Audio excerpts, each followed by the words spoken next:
రసవత్తరంగా మారింది మేయర్ ఎన్నిక. రాత్రికి రాత్రే ఇటు బీజేపీ అండ్ ఇతర పార్టీలు సైతం ఇక్కడ వ్యూహాలకి ప్రతి వ్యూహాలను రచిస్తూ కూడా వాళ్ళు ముందుకు సాగుతున్న పరిస్థితి. ప్రతి ఒక్కరిని కూడా వాళ్ళు ఇప్పటికే క్యాంప్ రాజకీయాలను సైతం మనం చూసాము. మేయర్ పీఠం కోసం బీజేపీ కాంగ్రెస్ ఎత్తులకు పై ఎత్తులు వేస్తోంది. 66 డివిజన్లలో 30 సీట్లతో బీజేపీ ఇప్పుడు పెద్ద పార్టీగా అవతరించింది. కాంగ్రెస్ 14, బీఆర్ఎస్ 9, ఇక ఎంఐఎం 3, ఇండిపెండెంట్లు మాత్రం 10 మంది గెలుపొందారు.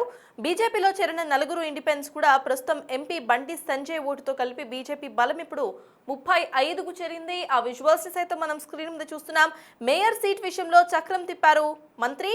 తెరపైకి మేయర్గా ఇండిపెండెంట్ కొమురయ్య పేరు అందరికీ కూడా వినిపిస్తోంది. అయితే కాంగ్రెస్ ఎంఐఎం కలిపి మొత్తం కూడా 17 మంది సభ్యులు ఉన్నారు. ఇండిపెండెంట్లు బీఆర్ఎస్ టు కలుపుకుంటే 32కు చేరిక ఇటు మనం కనిపిస్తోంది. సో కొమురయ్యను మేయర్ చేసేందుకు పావులు కదుపుతున్నారు అందరూ కూడా. రేపు ఓటింగ్ రోజు ఏదైనా జరగవచ్చు అనే అనుమానాలు సైతం వ్యక్తమవుతున్నాయి. కరీంనగర్లో మాత్రం రసవత్తరంగా సాగింది మేయర్ ఎన్నిక అని చెప్పుకోవచ్చు.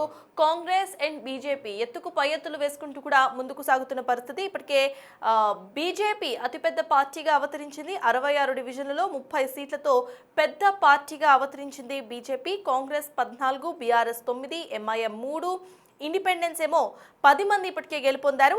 బీజేపీలో 4 ఇండిపెండెంట్లు చేరారు. దీంతో బీజేపీ సంఖ్యాబలం పెరిగింది. ఇక మేయర్ సీట్ విషయంలో మంత్రి బండి సంజయ్ చక్రం తిప్పిన విషయం మనందరికీ అర్థమైంది. తెరపైకి మేయర్ ఇండిపెండెంట్ కొమరయ్య పేరు గట్టిగా వినిపిస్తోంది. రేపు ఓటింగ్లో ఏదైనా జరగవచ్చు అనే అనుమానాలు సైతం వ్యక్తమవుతున్నాయి. అయితే ఇప్పటికే కొమురయ్య పేరు గట్టిగా వినిపిస్తోంది. కొమురయ్యని మేయర్ చేసే విధంగా కూడా రేపు ఓటింగ్ జరిగే అవకాశాలు కనిపిస్తున్నాయి.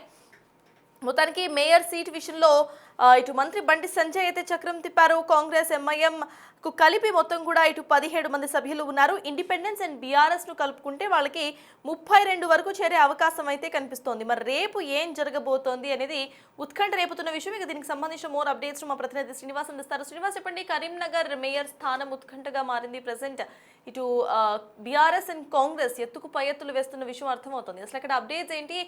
రేపు ఓటింగ్ లో వ్యూహాలు మారే అవకాశం ఉందనుకోవచ్చా? అసలు సిచ్యువేషన్ ఏంటి శ్రీనివాస్? ఇప్పుడు తెలంగాణ రాష్ట్రం లోపల ఇటు కరీంనగర్ మేయర్ పీఠం ఎవరు అధిరోహిస్తారు, అక్కడ ఎవరు కూర్చుంటారు అనేటువంటి అయితే సర్వత్రా చర్చ జరుగుతున్నటువంటి పరిస్థితి కనబడుతుంది. ఎవరికి సంపూర్ణమైనటువంటి మెజార్టీ రాలేదు. కరీంనగర్ కార్పొరేషన్ సంబంధించి మొత్తం హంగు ఏర్పడడంతో ఏ పార్టీకి సంపూర్ణ మెజార్టీ రాకపోవడంతో ఏ పార్టీ ఆధ్వర్యం లోపల రేపు మేయర్ పీఠం అక్కడ కైవసం చేసుకుంటారు అనేటువంటి సర్వత్రా ఆసక్తిగా మారినటువంటి పరిస్థితి. మొత్తం 66 స్థానాలు ఉండగా ఇందులోపల బీజేపీ పార్టీ 30 సీట్లతో సింగిల్ లార్జెస్ట్ పార్టీగా ఏర్పడింది. తర్వాత కాంగ్రెస్ కు 14 కార్పొరేటర్లు ఎన్నిక రావడం జరిగింది. టీఆర్ఎస్ అదేవిధంగా ఎంఐఎం 3 చొప్పున రావడం జరిగింది. అదేవిధంగా ఇటు ఏఐఎఫ్బి తరఫున పోటీ చేసినటువంటి వారికి 2 ఇండిపెండెంట్లు 8 మంది రావడం జరిగింది. అయితే అందరూ కూడా ఇటు మొదట బీజేపీ పార్టీ సింగిల్ లార్జెస్ట్ గా అవతరించడంతో 30 కార్పొరేట్లు ఉన్నటువంటి నేపథ్యం లోపల బీజేపీ ఇటు మేయర్ స్థానాన్ని కైవసం చేసుకుంటుందని భావించినా కానీ నిన్న ముఖ్యమంత్రి ఇటు తెలంగాణకు వచ్చిన తర్వాత ఒక్కసారిగా సాయంత్రం తర్వాత పరిస్థితులు మారిపోతున్నటువంటి పరిస్థితి కనబడుతుంది. మొదట బండి సంజయ్ ఆధ్వర్యం లోపల బీజేపీకి 30 కార్పొరేటర్లు ఇటు ఎన్నిక కాగా ఆ తర్వాత 2 బీజేపీ రెబల్స్, మరో 2 ఇటు ఇండిపెండెంట్ తమ శిబిరంలోకి చేరారు అని చెప్పి మొత్తం 34 మంది తమ వద్ద ఉన్నారు, మ్యాజిక్ ఫిగర్ చేరినట్టే అని చెప్పి భావించారు. అయితే ఇటు బండి సంజయ్ ఎక్స్ ఆఫీసో మెంబర్ గా ఉన్నటువంటి నేపథ్యం లోపల వారి సంఖ్య ఇప్పుడు 35కు చేరింది. కానీ ఇక్కడ సింగిల్ లార్జెస్ట్ పార్టీగా ఉన్నటువంటి బీజేపీ కూడా మ్యాజిక్ ఫిగర్ చేరాలి అంటే మొత్తం కరీంనగర్ కార్పొరేషన్ లో ఉన్నటువంటి 66 స్థానాలతో పాటుగా ఇక్కడ బండి సంజయ్ ఎక్స్ అఫీషియోగా ఉన్నాడు. అదేవిధంగా మానకొండూరు ఎమ్మెల్యే శవంపల్లి సత్యనారాయణ ఎక్స్ అఫీషియోగా ఉన్నాడు. తర్వాత కరీంనగర్కు చెందినటువంటి ఎమ్మెల్యే గంగుల కమలాకర్ ఎక్స్ అఫీషియోగా ఉన్నారు. ఈ నేపథ్యం లోపల మొత్తం ఇటు 69 స్థానాలు అంటే మ్యాజిక్ ఫిగర్ రావాలి అంటే ఖచ్చితంగా ఇటు 50+1 అంటే 69 స్థానాల లోపల 34+1 35 స్థానాలు ఎవరికి మద్దతు ఉంటే వారు మేయర్ అయ్యేటువంటి అవకాశం ఉన్నటువంటి నేపథ్యం లోపల ఇప్పుడు ఆ మ్యాజిక్ ఫిగర్ రావాలి అంటే బీజేపీకి మరొక 2 అవసరం అన్నటువంటి పరిస్థితి అయితే కనబడుతుంది. అయితే నిన్నటి సాయంత్రం తర్వాత ఆ బీజేపీకి ఎవరైతే ఇండిపెండెంట్లు మద్దతు తెలిపారో ఆ ఇండిపెండెంట్లు అక్కడి నుంచి కాంగ్రెస్ పార్టీ శిబిరంకు రావడానికి ప్రయత్నాలు చేస్తున్నారు. ఖచ్చితంగా తమకు వస్తారని చెప్పి కాంగ్రెస్ పార్టీ కూడా భావించినటువంటి పరిస్థితి. అయితే ఇక్కడ బీజేపీకి ఎట్టి పరిస్థితుల్లో కూడా మేయర్ సీట్ను దక్కించుకోవద్దు అని చెప్పి అయితే అన్ని పార్టీలు కూడా భావిస్తున్నటువంటి నేపథ్యం లోపల కాంగ్రెస్ పార్టీ, అదే విధంగా ఎంఐఎం, ఇండిపెండెంట్లు, ఇటు బీఆర్ఎస్, వీళ్ళంతా కూడా ఒక ఇండిపెండెంట్ వ్యక్తిని తెరపైకి తీసుకొచ్చి ఆ ఇండిపెండెంట్ వ్యక్తిని మేయర్ ఎన్నిక చేయవచ్చు అని చెప్పి అయితే ఇవి 3 పార్టీలకు చెందినటువంటి వారంతా కూడా ఏకమైనట్టుగా అయితే తెలుస్తుంది. వీళ్ళంతా కూడా ఒకటే శిబిరంకు వెళ్ళినట్టుగా అయితే పరిస్థితుంది. అంటే బండి సంజయ్ ఇక్కడ మ్యాజిక్ ఫిగర్ చేరాలి అంటే మరొక 2 అవసరం ఉన్నటువంటి నేపథ్యం లోపల బండి సంజయ్ కి చెందినటువంటి ఇటు బీజేపీ ఎట్టి పరిస్థితి లోపల మేయర్ పీఠాన్ని అధిరోహించవద్దు అని చెప్పి అయితే వీరంతా కూడా జట్టు కట్టినట్టుగా అయితే మనకు ఉన్నటువంటి సమరం అవుతుంది. ముఖ్యంగా ఇటు రేవంత్ రెడ్డి తెలంగాణలో అడుగుపెట్టిన తర్వాత మొత్తం బాధ్యత అంతా కూడా నిన్న మంత్రులు శ్రీధర్ బాబు, ఇటు పొన్నం ప్రభాకర్ కు ఖచ్చితంగా కాంగ్రెస్ పార్టీ ఆధ్వర్యం లోపల ఇటు హంగ్ ఏదైతే ఏర్పాటు చేసి ఖచ్చితంగా మేయర్ పీఠం కావాల్సిందే, మీరు ఏం చేస్తారో చెంది, ఎలాంటి వనరులు ఉపయోగిస్తారో, అభివృద్ధి జపం చేస్తారా, ఏం చేస్తారో చేయండి, ఖచ్చితంగా మేయర్ పీఠం కావాల్సిందే అని చెప్పి ఆదేశాలు జరగడంతో నిన్న రాత్రి నుంచి కూడా ఒక్కసారిగా పరిస్థితులు మారిపోయినటువంటి పరిస్థితి కనబడుతుంది. ఎందుకంటే నిన్నటి సాయంత్రం వరకు కూడా అంతా బీజేపీ మేయర్ పీఠాన్ని అధిరోహిస్తుందని చెప్పి భావించినా కానీ ఒక్కసారిగా పరిస్థితులు మారిపోయినటువంటి నేపథ్యం లోపల ఇప్పుడు ఇక ఇండిపెండెంట్ అభ్యర్థిని తెరమేకి తీసుకొచ్చి మొత్తం మేయర్ పీఠం కైవసం చేసుకునేలాగా ఇటు కాంగ్రెస్ పార్టీ, ఎంఐఎం, బీఆర్ఎస్, ఇండిపెండెంట్లతో కలిసి ఒక హామీ ఏర్పడి ఇటు తమకు కూడా ఎగ్జిక్యూటివ్ మెంబర్ 2 ఉన్నారు కాబట్టి ఖచ్చితంగా మేము చేస్తామని చెప్పి అయితే ఇటు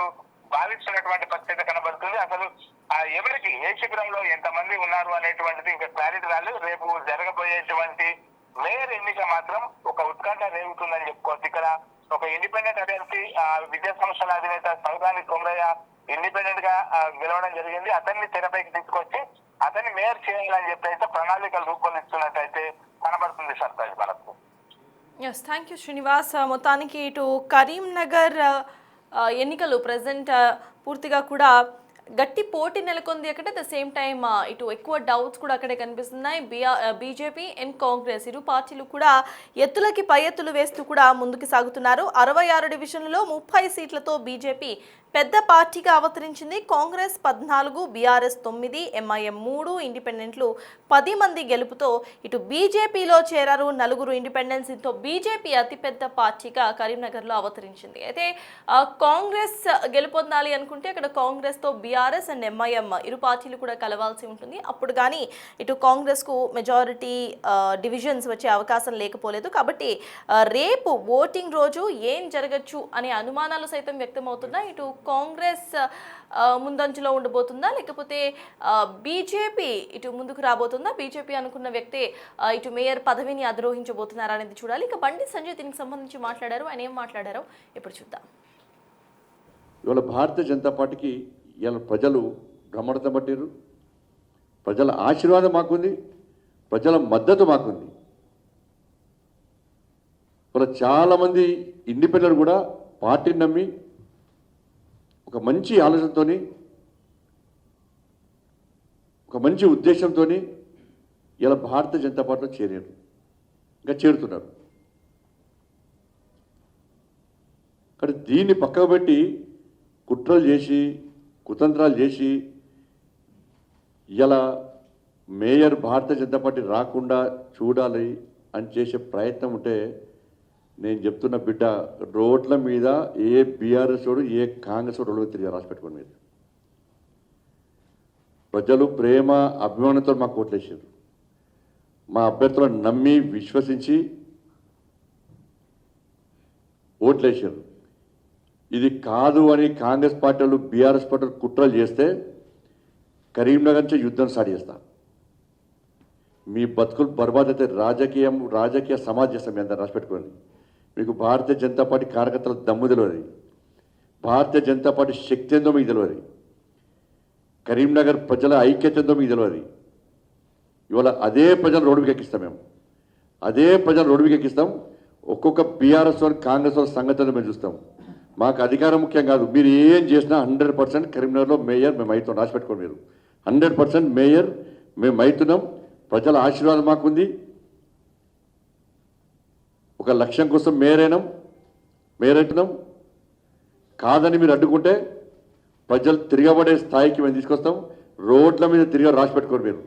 ఎక్కడ కూడా అసలు కరీంనగర్ దమ్మేందో, భారతీయ జనతా పార్టీ కార్యకర్తల దమ్మేందో, Bharatiya Janata party దమ్మేందో already plan చేసుకున్నాం. మేము దానికి మీరు సిద్ధమైతే చలో రండి, మేము చూసుకుందాం. పక్క